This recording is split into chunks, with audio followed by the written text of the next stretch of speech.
Чартер летови во 4 очи, пасоши со таен договор.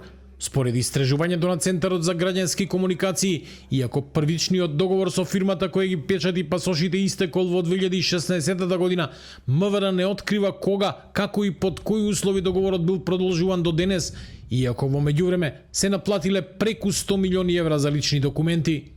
Од друга страна, Министерството за надворешни работи однапред исплатило речиси 1 милион евра за евакуацијски летови од Блискиот Исток, иако според анализата Законот за јавни набавки дозволува авансно плаќање до 20% од вредноста на договорот.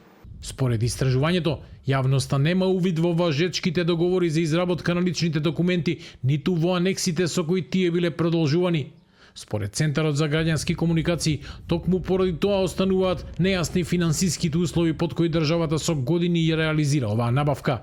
МВР не ги открива ниту важечките договори за изработка на личните документи со образложение дека се класифицирани како доверливи. Со ваквата тајност на целиот договор и неговите анекси се ограничува увидот на јавноста во финансиските и во договорните аспекти на оваа набавка. Од Министерството за внатрешни работи велат дека постапката за набавка на образци се спроведува согласно Законот за јавни набавки, а цените што ги плаќаат граѓаните се утврдени со владина одлука. Не се работи за таен договор, туку за повеќе постапки кои содржат различни класифицирани сегменти. Постапувањето по физибилити студијата е се уште во тек, пошто јавноста ќе биде соодветно известена. Истражувањето се осврнува и на организацијата на евакуацијските летови од Блискиот Исток во март годинава, за кои Министерството за надворешни работи однапред исплатило речиси 1 милион евра. Анализата нотира дека договорот бил склучен со само една понуда и дека дел од финансиските детали не се достапни за јавноста. Дополнително, не може да се утврди ниту колкава провизија добила фирмата посредник, бидејќи таа не е наведена во достапната документација.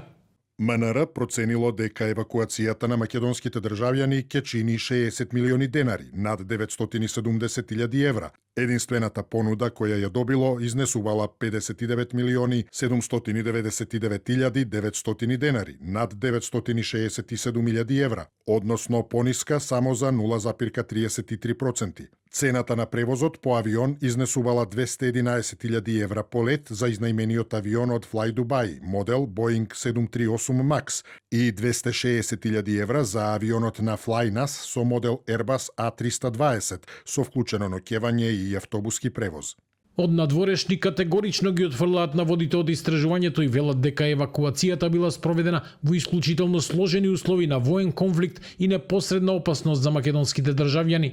Според МНР, постапката била законска, а изборот на авиопревозниците бил направен дури откако претходно биле контактирани повеќе компании кои не доставиле понуди. Во обид да создаде сензационализам, анализата ги игнорира и фактите дека во истиот период повеќе европски и соседни држави организираа евакуации со државни или чартер летови на товар на државниот буџет, водејќи се од истиот принцип заштита на сопствените граѓани во услови на непосредна опасност. А во голем дел од државите трошоците за реализација на евакуацијата беа покривани од самите патници.